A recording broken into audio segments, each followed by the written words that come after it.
Hello everyone, welcome to the first episode of the Quite Lovely podcast. I am your host, Riz. We are here to talk about different perspectives on love. I'm going to sit down with 3 different people and discuss their different perspectives. And the interesting thing about each of these interviews is my level of intimacy with each person changes. So the first interview that we have here is going to be someone that I know really well. She's my roommate. The second person is going to be someone that I don't know as well, but I'm getting to know. And the third person is going to be someone that I don't know very well at all. So one thing I would like to note is the identity of each of the guests is going to be anonymous, and we will only refer to them as their zodiac signs. So welcome to the first episode, and let's get started. Okay, so our first guest here is Cancer. Thank you. How do you identify? She, her. Okay, and just for the record, this is my roommate. We've known each other for about 4 years? 4 years? Yeah, 4 years. We first met through work, kind of realized that we had the same interest with love and getting to know a deeper meaning behind things. So we kind of clicked in that sense. So how would you say that love is the epicenter of your life? Or is it the epicenter of your life? Yeah, I would say pretty much everything in my life revolves around love, because I tend to make all my decisions revolved around love. I believe in it so strongly. I think it's the strongest force out there, and ever since I was little, it was one of the few things that I could truly put all of my faith into. Starting in 6th grade, every single day I drew a little heart on my hand. And I did that for 12 years. Eventually got a tattoo there in white ink to symbolize that, because it started out as a doodle, but it ended up symbolizing that faith in love and how important it is. I remember the first time I saw that, I was like, this girl keeps drawing on her hand. Why does she have like little hearts and you draw like little plants around it or little rainbows and stuff? And I'd be like, oh, she just likes to doodle on her hand. And then you told us a story about the heart and what it means and everything, and I was like, wow, someone who thinks like me, finally she understands. So give us an example of when you've kind of let love rule before, maybe not necessarily other priorities, but time in your life where you should have been focused on yourself or your family, but you kind of let a relationship come first. Well, that's both hard and easy, because that's like everything that I do. So you could look at pretty much any of my previous relationships and see that, I sort of let it consume me. But I have now figured out, a nice little healthy balance where I can still prioritize love, but in a healthy way. When you say that it consumes you, what do you mean by that? Like, how does that feel for you, that first feeling of kind of falling for someone and having them fall into your life in a certain way? Because you do have to make room for a person.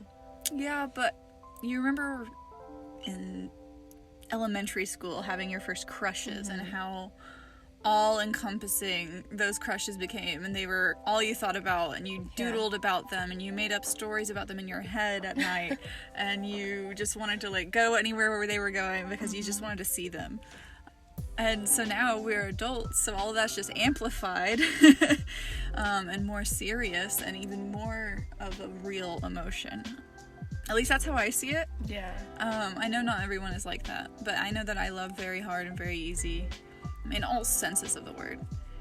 I guess the consuming part of it is just that you think about it all the time, you feel it, physically and emotionally and mentally, and it affects how you make decisions. It affects like what you enjoy doing. Like, I know that I love painting, but if I was about to sit down and do my painting, and my boyfriend asked me to go hang out with him, I would rather do that.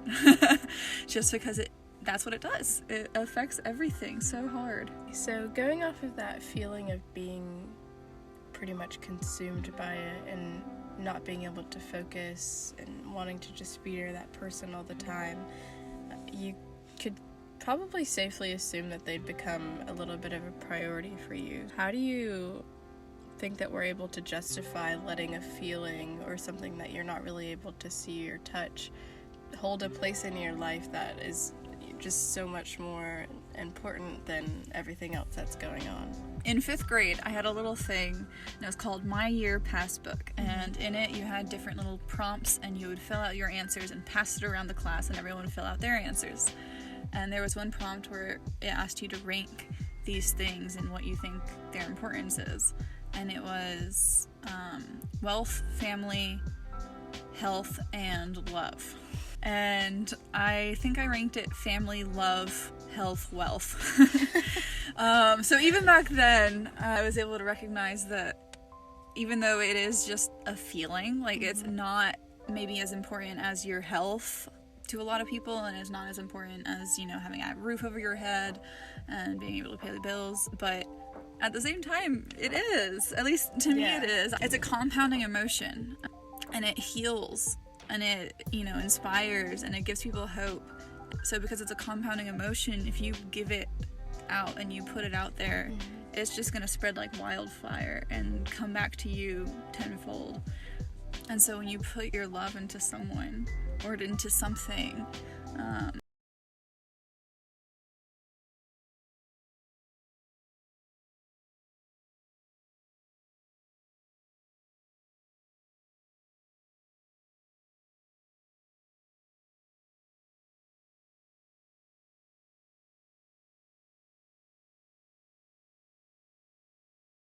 what's the point? Yeah.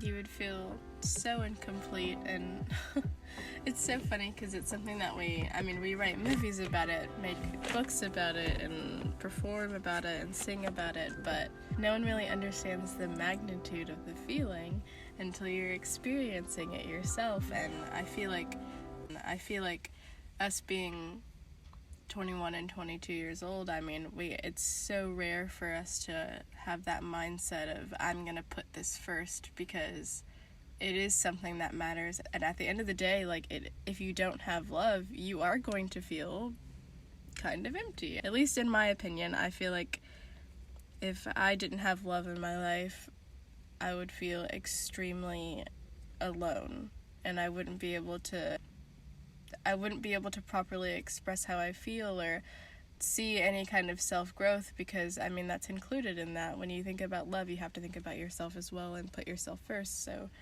if you're not making that a priority, you're not really investing in yourself. Yeah, I was about to say, I think that's totally true, but I also think that, in saying that, you have to be careful to know that your worth is not defined by being loved, and that when we're saying this about love, how important it is, it includes you loving others. It includes little things. It includes all types of love, you know. It includes loving that stranger, you know, loving what you're doing with your life, and loving as much as possible. And I feel like right away, anyone who's listening to this would be able to identify that we're both definitely empaths. And I think that that's something that we both recognized, not necessarily at the same time, we knew pretty early on, but I think that we helped each other kind of really discover that about ourselves and bring it out in a way that it helps us connect to people that we might not know very well, and even to each other. But how do you think that your experience with love is different from someone who probably isn't an empath? What do you think that feeling is like for them versus you? So I am a strong empath. And so the whole, definition of being an empath is you take on other people's emotions. Rather than being sensitive to their emotions, you're empathetic with them. So instead of knowing what they're feeling, you feel what they feel. And so I guess in the context of love, how I would say it's different is, like I said, because love is a compounding emotion. If you're feeling that love directed back to you, then you get the benefits of both the love that you feel for that person, that thing, that event, but times two. Because you're getting what they give too, or what they feel. You can look at them being giddy and then you're giddy. But you were already giddy, so now it's just times two. So all the better. And having to explain that to someone is so difficult. But the thing is it happens in bad terms as well, because then you you feel when your person is sad or stressed out and frustrated, and then you feel frustrated and sad and stressed out, especially because a lot of the times, like, it's out of your control and you can't help them. And so because you're feeling what they're feeling, you really want to solve it even more because you're feeling it too. Like, it's not just wanting to solve it for them, it's wanting to solve it for them and for you, for them. Yeah, exactly. I don't know. What about you? What do you think? Am I allowed to ask that? Yeah. So I would say the same. It's so difficult because I feel like with me, my biggest thing is wanting to be able to express that to someone as clearly as possible. I feel like having someone understand and hear how you feel is gonna be the best way to go throughout any kind of relationship, platonic, romantic, familial, whatever, to figure out how to communicate the best, how to, work together. I mean, have a life together if that's someone that you are going to be seeing regularly, regardless of the nature of the relationship. But being empathetic, to be able to sit down and say, this is how you made me feel, knowing that how I'm actually feeling is, A, probably 10 times worse than words can actually describe, or better if it's a good thing, and then also let them know that part of that feeling is based off of how I'm picking up on how they're feeling, like you mentioned. So if something is off with a friend and I immediately pick up on it, it might not have anything to do with me, but it's going to affect the way that I'm communicating with them because I want to know what's going on and I want to be able to help them solve whatever problem it is. Or if they have something good going on but they're not telling me, that's something that you can pick up on too. And so it becomes a little different because it makes boundaries, it can make boundaries unclear if you haven't talked about it before. So if you can pick up on something being wrong and you're constantly pushing, like with your partner, which is something that I've definitely done before, it can be really frustrating for them if they aren't ready to talk about it yet, or if they don't even realize that something is wrong yet. On the flip side, it can be really good to be able to feel things that are positive in such a strong way, if that makes sense. Even if you aren't able to relay it that much, it's still a really good experience to be so full of love and happiness because of someone else that you're interacting with. And on that note, I'm going to go ahead and thank you for being on our episode today, Cancer. Absolutely. And I will see you